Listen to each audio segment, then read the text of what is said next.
This podcast is part of the Pull Up a Chair podcast network. Let's build community through connection, conversation, and collaboration.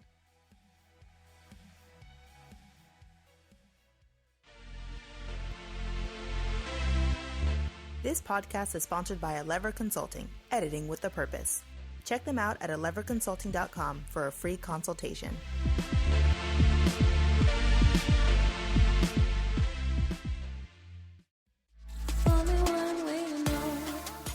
Hey, I'm Ryan. And I'm V. And you're listening to Cringe With Me, the podcast where we dig up the cringiest articles, questions, and tidbits of human culture to review with you, our listeners, so you too can cringe with me. I'm hypocritical, but at least I know we could be beautiful or maybe terrible. All right, guys, it's time for the month in review. How excited are you? Who's probably gonna win? I know, I'm very excited this time. I feel like I got a real winner. Yeah, you did. All right, so last month we started off with my blindsided divorce with no explanation, which is mostly just the two of us arguing. Yeah, we got into some contention over that. Yeah, so we got heated, and we at least semi-agree on stuff. Here we were like on two opposite ends of the spectrum. It's interesting because I think we were both channeling personal experiences, right? Because I'm like, oh, I've been on one side of this where things appeared this way, but we're not, and you've been like seeing the other side of it, and so I was like, oh yeah, it makes sense. We both had different experiences with this kind of thing. Yeah, mostly men suck. That's what it boils down to. Yeah, men are trash. Yeah, men are trash. All right, so then we're moving on to an example of women being trash with your epic tale of a cock-blocking mother-in-law, widower. If you don't get any, or if I don't get any, you don't get any. Yeah, that one was, again, I think the cringiest one I've ever found. I think that might be the cringiest one we've ever had. Like, okay, after we finish talking about them, I want to bring up one from the past. Okay, so my one after that was, should I date others while my wife is bedridden with dementia? That one was just sad, and I felt a lot for the writer of that one. I felt bad for just everybody in that situation. That sucks. Yeah, it's just a rough situation and a difficult place to navigate ethically, but I really liked the writer and I felt like he was trying really hard. Yeah, he was trying really hard. And then you ended it off with genital surgery isn't for everyone. Yes. Yeah, I know, my clickbaity title there, but yeah, the people posting about their 8-year-old's circumcision surgery, maybe not the kind of thing that goes on social media. Yeah. I don't know. Doesn't feel right to me. Or the dad in that case. Yeah. But I do think going back to the cock-blocking mother-in-law, I think that one is like worse than the like creepy stalker Karen that I had a while ago, which I thought was the cringiest episode we've ever had. Creepy stalker Karen. Do you remember? So this dude like was going on a date and he was getting messages from the Karen. Oh, the one is like, leave my... Yes. Okay, yeah, that one... Didn't we determine that one, the guy must have been doing some really creepy stuff? Yeah, that one was cringy for a number of reasons. Yes, but I think this one beats that one. Or the face that not even a sister mother could love. Oh, God, yeah, that one. Yeah, I think that one was pretty good. That one was pretty good, but I think this trumps all of them. I think this one was just...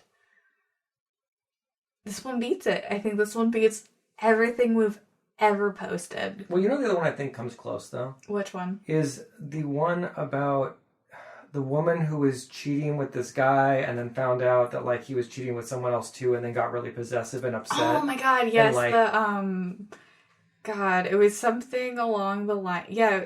It's like, you can cheat, but only with me kind of thing. It was a very weird situation. Dear Abby, I think my neighbor is cheating with my married lover. Yeah. That one was... You know, that one didn't even win its month.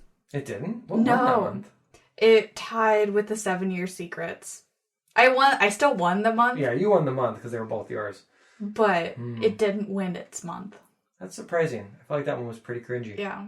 But this one, I think, because of this one, we're now going to have to get all the episodes that won together and figure out what the year's winner is. Ooh, that sounds fun. We'll take like a lot of the winners and some of the ones we think are the best and put them up in the end. Yeah. I like that.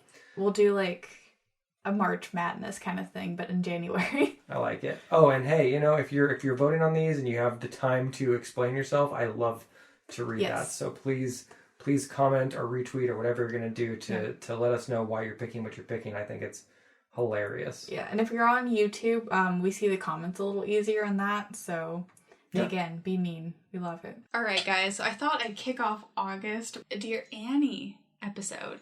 I didn't know there was a Dear Annie. Dear Annie. She actually only writes for the Oregon Post and Oregon Live, and so she's not nearly as popular as like Abby or Amy or anybody else because they go for multiple news organizations. Okay. So, Dear Annie. She's also, I don't know if Annie's actually the person that they advertise her to be because she's like this beautiful, sweet looking older sister type. I'll show you a picture. Maybe we'll even have her picture on the... Honestly, she looks a little young to be writing advice articles. Yeah, like, okay, like I'm talking to a friend. Which isn't even, like, a thing I should say that's very ageist of me, but I'm just like, when I think of people responding to advice articles, I think of, like... An older woman. Not even just women, I just think of older people, right? People who've, I don't know, just gone through maybe more situations to be like, I have a relevant anecdotal thing for this, as opposed to someone who's, like, you know, less experienced.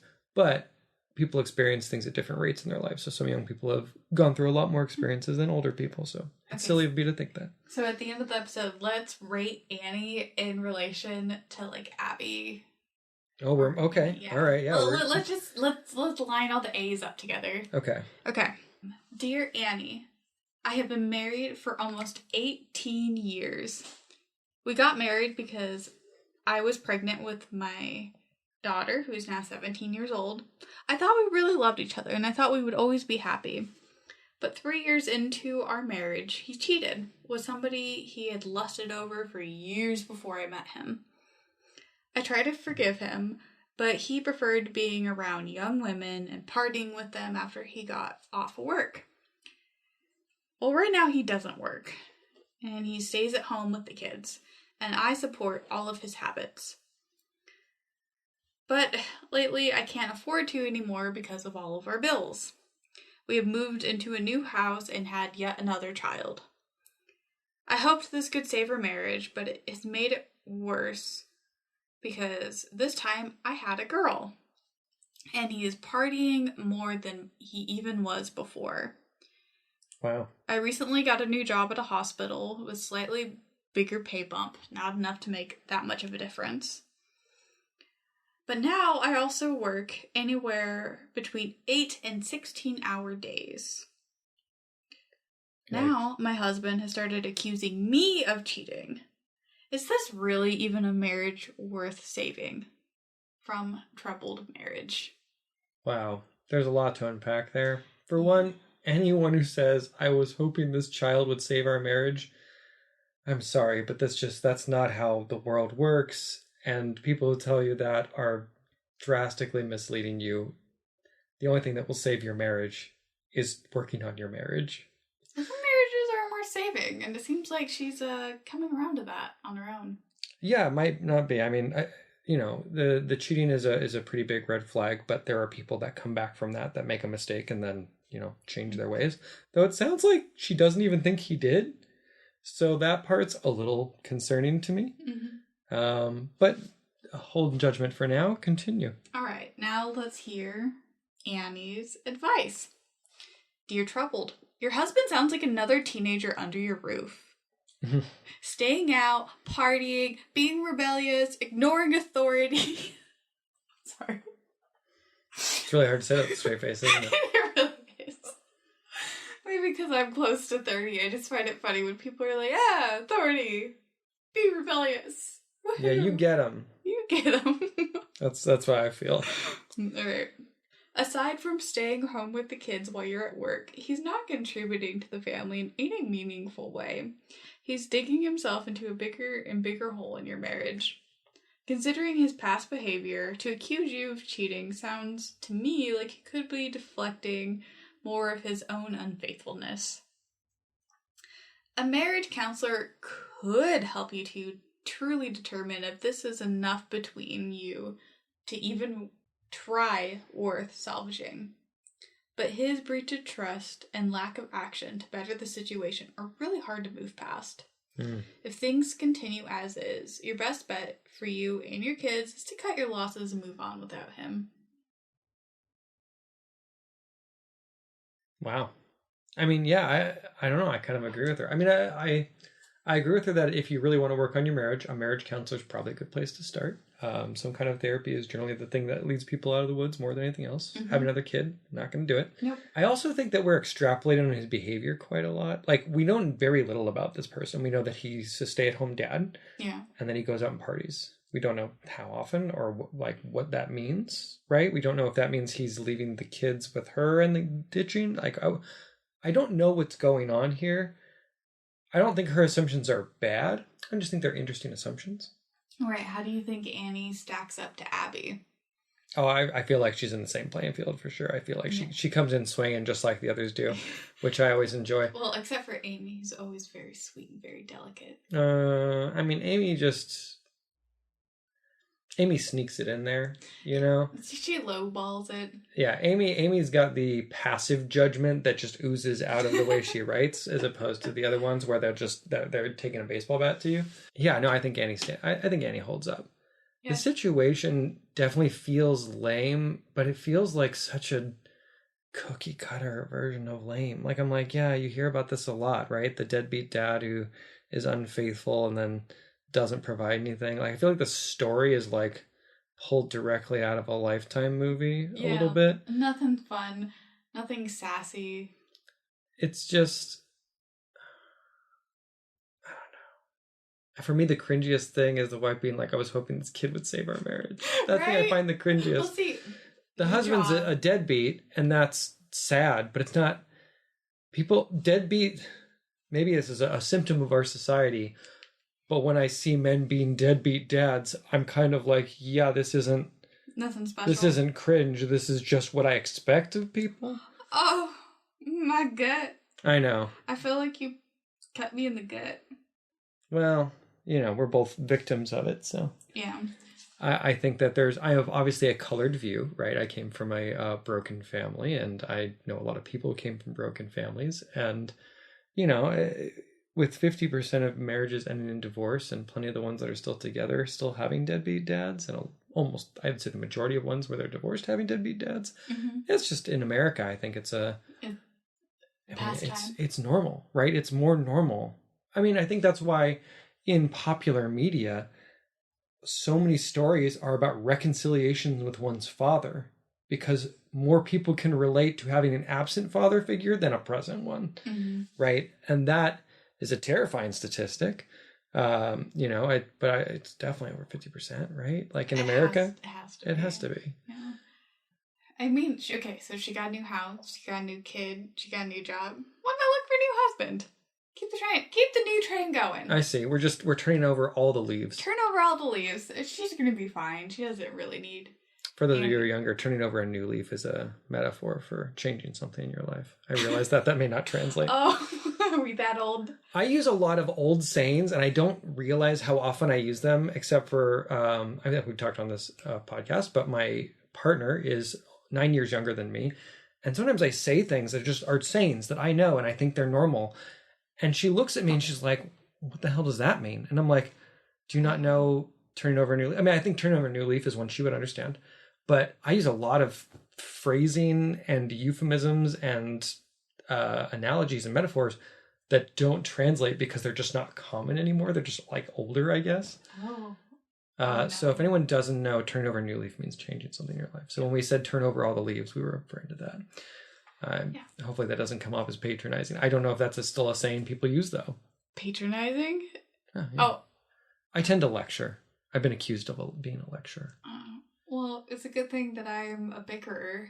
You lecture me, I bicker you, and people hopefully listen and find us entertaining. Yeah, hopefully.